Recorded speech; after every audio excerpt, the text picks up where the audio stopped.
गंगापुर गांव में एक घर के आंगन में एक बकरी चमेली अपने घर में आराम से सो रही थी। उसके बच्चे भूख के मारे जाग गए और उन्होंने अपनी मां को जगाना शुरू कर दिया। वे बार बार उसे आवाजें देने लगे कि हमें भूख लगी है, मां उठो। चमेली को यह बिल्कुल अच्छा नहीं लगा कि उसे इतनी सुबह जगाया जा रहा है और उसकी नींद खराब की जा रही है। उसने उन्हें सोने देने की जिद की, लेकिन बच्चे जिद पर उतर आए क्योंकि उन्होंने पिछली रात भी कुछ नहीं खाया था। चमेली को अनचाहे ही उठना पड़ा।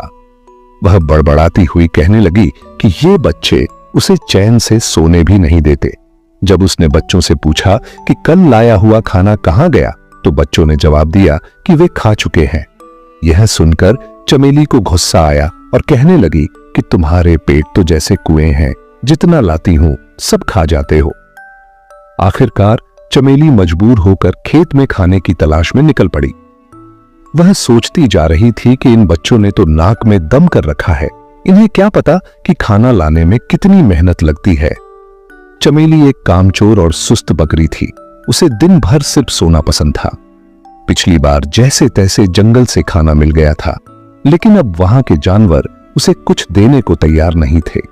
वह सोचने लगी कि अब खाना कहां से लाए। इतने में उसे दूर एक बड़ा सा बाग नजर आया जिसमें बहुत सारे फलों के पेड़ थे। वह खुश हो गई और सोचने लगी कि चलो यहीं से कुछ फल ले लेती हूं। जैसे ही वह फल तोड़ने के लिए आगे बढ़ी, एक बैल ने उसे रोक लिया। बैल ने उसे बताया कि ये फल खैरात में नहीं मिलते और अगर फल चाहिए तो कीमत देनी पड़ेगी। चमेली के पास पैसे नहीं थे। उसने बैल से रहम की अपील की और अपनी हालत बताई।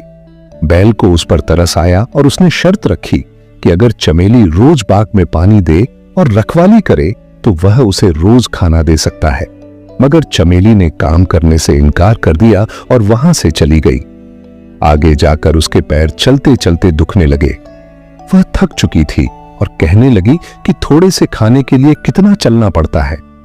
इतने में उसे दूर एक इंसान का घर नजर आया जहां दो बकरियां आंगन में खड़ी घास खा रही थीं। चमेली ने सोचा कि ये मेरी ही जात की बकरियां होंगी, ये जरूर कुछ खाने को देंगी।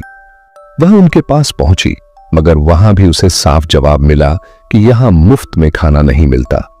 इन बकरियों को रोज मालिक को दूध देना पड़ता था, तब जाकर खाना मिलता है।